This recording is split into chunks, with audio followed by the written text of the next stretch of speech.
Dentro del campo laboral profesional existen formalidades para prevenir riesgos de trabajo, conocer de sus derechos y obligaciones derivados de la relación laboral. Es importante para toda empresa contar con los contratos de servicios profesionales, ya que en estos se van a delimitar los derechos y obligaciones de las partes, y también con esto se adquiere la formalidad que estos requieren. De esto nace una relación de trabajo, en la cual el cliente se obliga a colaborar en todo lo posible con el diseñador. Para garantizar su trabajo, asimismo, la empresa adquiere el derecho de usar el diseño en la forma acordada con el pago completo del precio. Y ya hablando un poco del lado del diseñador, una obligación sería realizar el diseño acordado de conformidad con lo establecido, así como entregar el diseño en el término convenido. De sus derechos, podríamos decir que es recibir la remuneración establecida en el contrato y el término acordado para evitar cualquier conflicto de cualquier índole. Un ejemplo común es cuando una empresa contrata los servicios de un administrador de empresas para que éste direccione, tutele, guíe, delegue y maneje las actividades u actos que realiza la empresa de una manera organizada. En ese contrato, el profesionista debe de contar con su título, porque si no lo tiene, trae unas consecuencias que al faltar la ley ya pierde sus derechos a seguir laborando en ese lugar y también ya no puede seguir recibiendo esa retribución por prestar su servicio. La negligencia médica es un suceso que ha venido a la alza en los últimos años. En nuestro país podemos encontrar diversos casos que han ocurrido en diferentes estados. Tal es el caso que ocurrió en Toluca en febrero del 2011, donde a consecuencia de negligencia médica, muere una doctora en una cirugía de menor riesgo. A la doctora Noemí se le practicó una cirugía maxilofacial, estando como médico responsable el doctor Gerardo Guadarrama. El procedimiento se realizó bajo anestesia general y tuvo una duración aproximadamente de 90 minutos. Este caso se consideró como negligencia médica es principalmente porque cuando sale el doctor Guadarrama del quirófano, después de terminar la cirugía, también sale del hospital y es después cuando le marcan y le dicen que su paciente había tenido una complicación y que la habían tenido que trasladar hacia el quirófano, que venía en un estado muy grave. De hecho, según el informe médico, venía con edema cerebral y pulmonar, además de un paro cardíaco. Entonces lo que hace también el encargado de terapia intensiva, dice que todo esto había ocurrido antes de que se fuera trasladada hacia allá. Todo ello porque los médicos tienden a culpar a los de terapia intensiva por la muerte de los. Negligencia médica. Es un acto mal realizado por parte de un proveedor de asistencia sanitaria que se desvía de los estándares aceptados en la comunidad médica y en consecuencia de esto causa alguna lesión al paciente. Pero mi pregunta es, ¿en qué manos dejamos nuestra salud? Qué vergüenza que pasen estos casos hoy en día en México, pero también qué vergüenza que haya tanta gente sin preparación. Y si bien podemos decir que lo más importante para nosotros los mexicanos es ese bien jurídico tutelado, la vida. Se puede dar por realizar actos inapropiados o por no haber tenido la diligencia o cuidado requerido para el caso particular. Elementos del caso. Que existe un deber legal, es decir, cada vez que un proveedor de asistencia médica asume el cuidado o tratamiento de un paciente, que el deber sea incumplido, es decir, fracasa el estándar de asistencia médica, que el incumplimiento cause una lesión y que haya daños.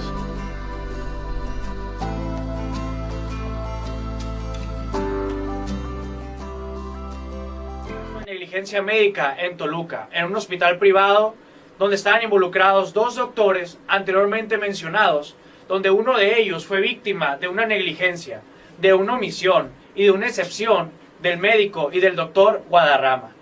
Este mismo, donde se explicaba que existía un daño que tenía la consecuencia de la omisión médica de este, al haber salido de su turno y de su guardia en el hospital. ¿Cuál fue la razón? ¿Por qué salió este doctor? Hay muchas incógnitas detrás de esto. ¿Y por qué no llevamos negligencia? Porque muchos han defendido al doctor Guadarrama.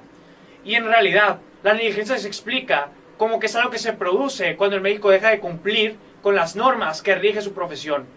Tales cuales son que cuando el médico decide jurar atender a las personas, no importa su salario, no importa su horario de trabajo y no importa la condición social de las personas. Hay un conjunto de normas en la profesión médica, tal cual es, y se le llama Lex Artis Medica.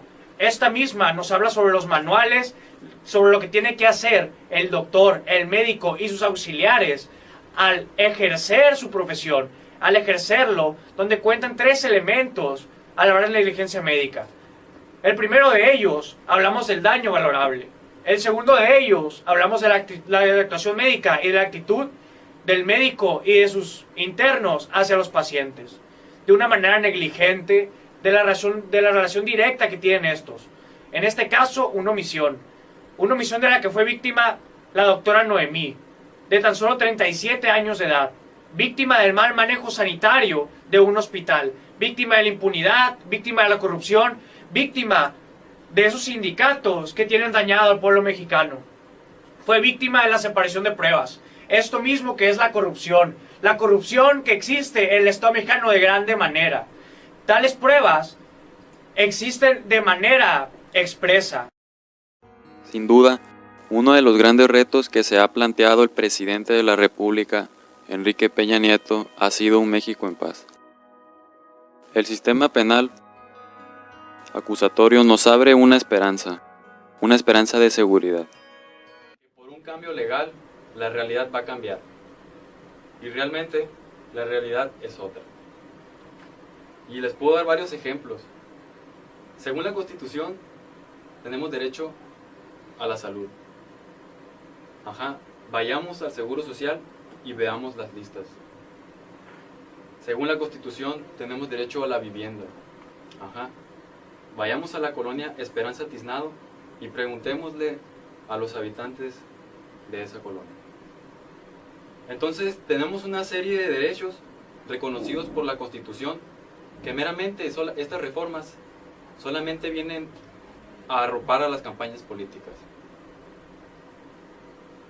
Creo que es indispensable, antes de reformar a la ley, la capacitación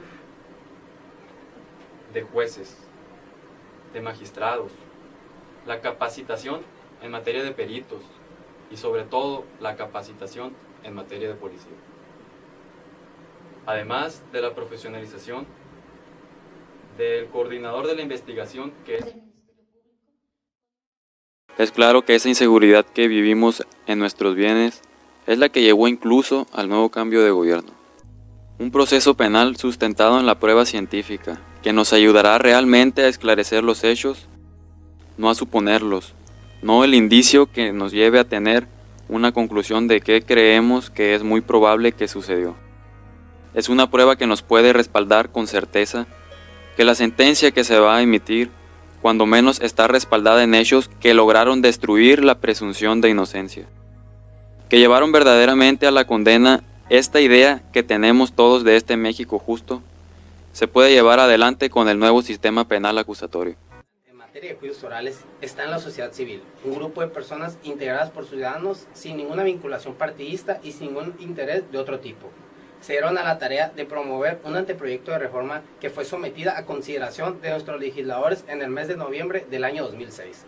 A partir de este primer impulso de la sociedad civil es que finalmente se llegó a la reforma del 2008, tras meses y meses de discusión, tras un proceso de reforma constitucional. Bien, ahora nos toca a nosotros conservarla, valorarla, apreciarla y seguirla impulsando para que se haga realidad. El futuro de esta reforma está en manos de todos nosotros los mexicanos.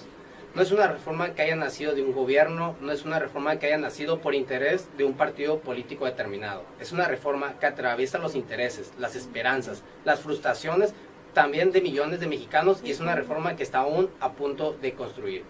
Por eso repito, el futuro de la reforma penal en materia de los juicios orales está en nuestras manos, en una llamada para que todos nosotros podamos tener un México en donde se combata con eficacia la impunidad, en donde se persigue a los delincuentes y en donde efectivamente tengamos un sistema penal mucho más moderno. Esta prueba científica, que desde ahora la podemos ver, va a ser muy distinta a la del proceso mixto de corte inquisitorial. Pues cuando un abogado tiene ante él una causa y quiere probar algo, simplemente se la entrega al juez de manera escrita. El juez la recibe, la analiza, cómo la valora, no lo sabemos. Si le toma en cuenta o no, no lo sabemos. Incluso con una presunción un tanto fuera de la lógica, el juez es perito de peritos. Quiere decir que es un sujeto tan sabio que no solamente puede leer, comprender, sino incluso dar directrices distintas sobre lo que dice ese peritaje. En realidad, no lo es. En el nuevo proceso penal, el escrito no vale.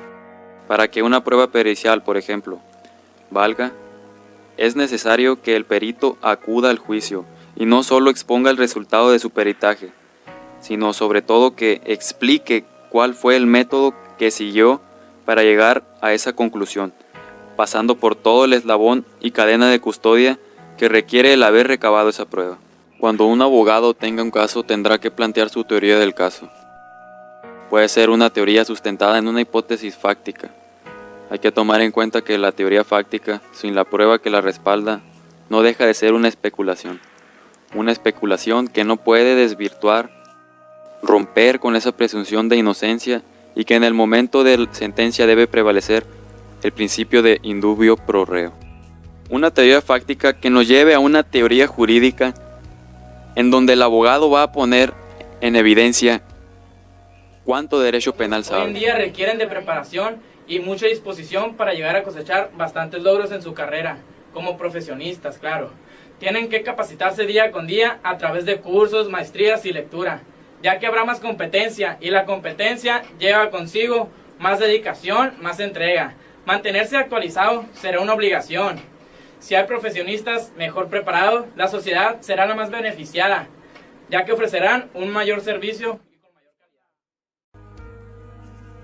Esta idea nos puede llevar a visualizar cómo tal vez ese ministerio público que hoy ha sido derrotado, el día de mañana tiene que poner más énfasis y cuidado en lo que hizo mal. Porque al final de cuentas todos queremos una cosa, que los delincuentes vayan a la cárcel, pero los inocentes no deben sufrir las consecuencias del derecho penal. Esta idea de cómo viene la estructura de los juicios orales nos da una esperanza de justicia, la esperanza de un mejor México.